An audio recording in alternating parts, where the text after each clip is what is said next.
भारत का इतिहास। भारतीय उपमहाद्वीप का इतिहास। भाषा। भारत का इतिहास कई सहस्र वर्ष पुराना माना जाता है। 65,000 साल पहले आधुनिक मनुष्य या होमो सेपियंस अफ्रीका से भारतीय उपमहाद्वीप में पहुंचे थे, जहां वे पहले विकसित हुए थे। 2, 3, 4 सबसे पुराना ज्ञात आधुनिक मानव आज से लगभग 30,000 वर्ष पहले दक्षिण एशिया में रहता है। 5-6,500 ईसा पूर्व के बाद खाद्य फसलों और जानवरों के वर्चस्व के लिए सबूत, स्थायी संरचनाओं का निर्माण और कृषि अधिशेष का भंडारण मेहरगढ़ और अब बलूचिस्तान के अन्य स्थलों में दिखाई दिया। 6 ये धीरे धीरे सिंधु घाटी सभ्यता में विकसित हुए। दक्षिण एशिया में पहली शहरी संस्कृति, जो अब पाकिस्तान और पश्चिमी भारत में 2500 से 1900 ईपू के दौरान पनपी। मेहरगढ़ पुरातात्विक दृष्टि से महत्वपूर्ण स्थान है, जहां नवपाषाण युग 7000 ईसा पूर्व से 2500 ईसा पूर्व के बहुत से अवशेष मिले हैं। सिंधु घाटी सभ्यता, जिसका आरंभ काल लगभग 3300 ईसा पूर्व से माना जाता है, 7 प्राचीन मिस्र और सुमेर सभ्यता के साथ विश्व की प्राचीनतम सभ्यता में से एक हैं। इस सभ्यता की लिपि अब तक सफलतापूर्वक पढ़ी नहीं जा सकी है। सिंधु घाटी सभ्यता वर्तमान पाकिस्तान और उससे सटे भारतीय प्रदेशों में फैली थी। पुरातत्व प्रमाणों के आधार पर 1900 ईसा पूर्व के आसपास इस सभ्यता का अकस्मात पतन हो गया। 19वीं शताब्दी के पाश्चात्य विद्वानों के प्रचलित दृष्टिकोणों के अनुसार आर्यों का एक वर्ग भारतीय उपमहाद्वीप की सीमाओं पर 2000 ईसा पूर्व के आसपास पहुंचा और पहले पंजाब में बस गया और यहीं ऋग्वेद की ऋचाओं की रचना की गई। आर्यों द्वारा उत्तर तथा मध्य भारत में एक विकसित सभ्यता का निर्माण किया गया, जिसे वैदिक सभ्यता भी कहते हैं। प्राचीन भारत के इतिहास में वैदिक सभ्यता सबसे प्रारंभिक सभ्यता है, जिसका संबंध आर्यों के आगमन से है। इसका नामकरण आर्यों के प्रारंभिक साहित्य वेदों के नाम पर किया गया है। आर्यों की भाषा संस्कृत थी और धर्म वैदिक धर्म या सनातन धर्म के नाम से प्रसिद्ध था। बाद में विदेशी आक्रांताओं द्वारा इस धर्म का नाम हिंदू पड़ा। वैदिक सभ्यता सरस्वती नदी के तटीय क्षेत्र, जिसमें आधुनिक भारत के पंजाब, भारत और हरियाणा राज्य आते हैं, में विकसित हुई। आमतौर पर अधिकतर विद्वान वैदिक सभ्यता का काल 2000 ईसा पूर्व से 600 ईसा पूर्व के बीच में मानते हैं, परंतु नए पुरातत्व उत्खननों से मिले अवशेषों में वैदिक सभ्यता से संबंधित कई अवशेष मिले हैं, जिससे कुछ आधुनिक विद्वान यह मानने लगे हैं कि वैदिक सभ्यता भारत में ही शुरू हुई थी। आर्य भारतीय मूल के ही थे और ऋग्वेद का रचना काल 3000 ईसा पूर्व रहा होगा, क्योंकि आर्यों के भारत में आने का न तो कोई पुरातत्व उत्खननों पर आधारित प्रमाण मिला है और न ही DNA अनुसंधानों से कोई प्रमाण मिला है। हाल ही में भारतीय पुरातत्व परिषद द्वारा की गई सरस्वती नदी की खोज से वैदिक सभ्यता, हड़प्पा सभ्यता और आर्यों के बारे में एक नया दृष्टिकोण सामने आया है।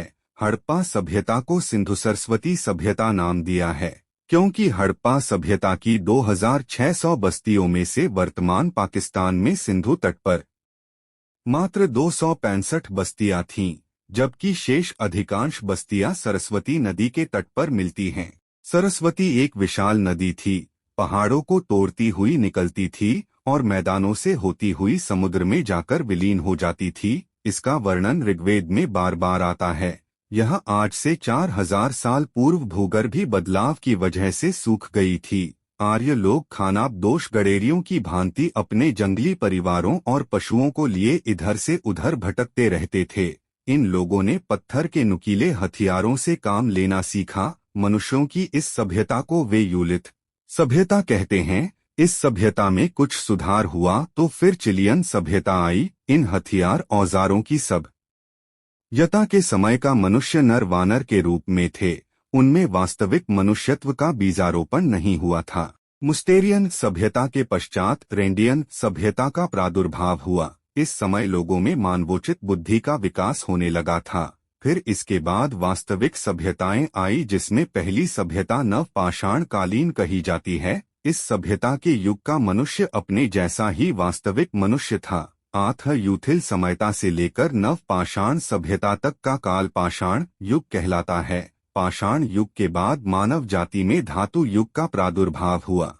धातु युग का प्रारंभ ताम्र युग से होता है। नव पाषाण युग के अंत तक मनुष्य की बुद्धि बहुत कुछ विकसित हो गई थी। इसी समय कृषि का आविष्कार हुआ। कृषि ही समयता की माता थी। आर्य ही संसार में सबसे प्रथम कृषक थे।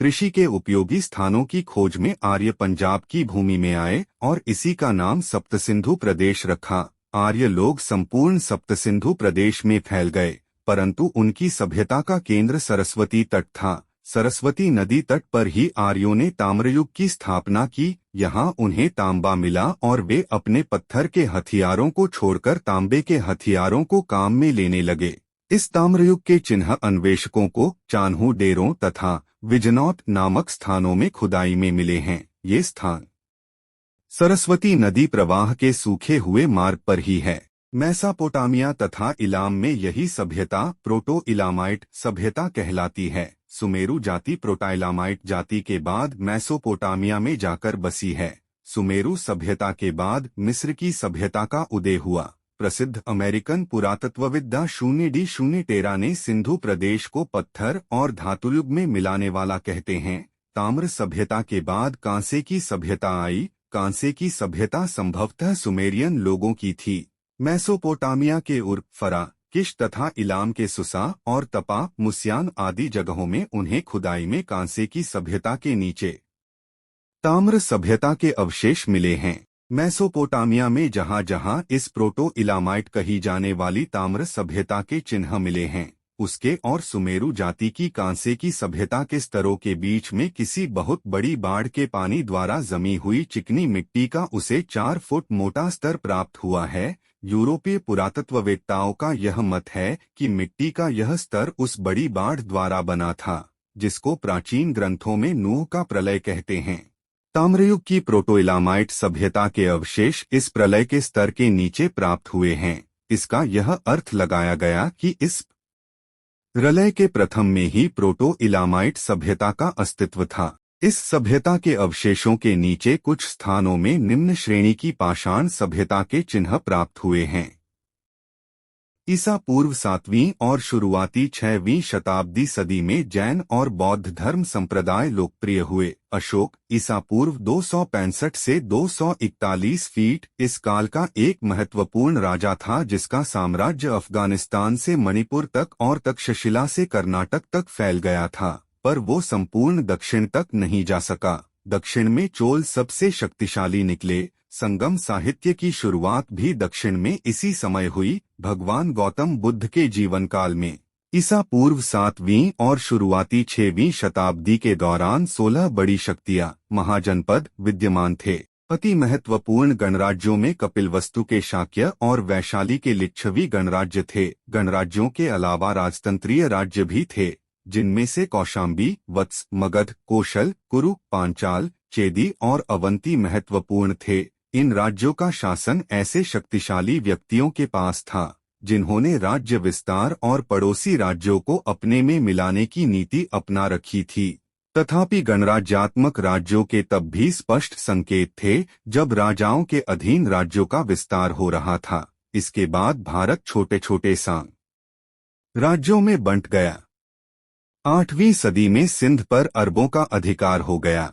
यह इस्लाम का प्रवेश माना जाता है। 12वीं सदी के अंत तक दिल्ली की गद्दी पर तुर्क दासों का शासन आ गया, जिन्होंने अगले कई सालों तक राज किया। दक्षिण में हिंदू विजयनगर और गोलकुंडा के राज्य थे। 1556 में विजयनगर का पतन हो गया। सन 1526 में मध्य एशिया से निर्वासित राजकुमार बाबर ने काबुल में पनाह ली और भारत पर आक्रमण किया। उसने मुगल वंश की स्थापना की, जो अगले 300 वर्षों तक चला। इसी समय दक्षिण पूर्वी तट से पुर्तगाल का समुद्री व्यापार शुरू हो गया था। बाबर का पोता अकबर धार्मिक सहिष्णुता के लिए विख्यात हुआ। उसने हिंदुओं पर से जजिया कर हटा लिया। 1659 में औरंगजेब ने इसे फिर से लागू कर दिया। दोस्तों, अगर हमारी वीडियो अच्छी लगी हो तो वीडियो को लाइक, शेयर, सब्सक्राइब करना ना भूले, ताकि जो हमारे अगले वीडियो का नोटिफिकेशन वीक्षण आपको मिलता रहेगा।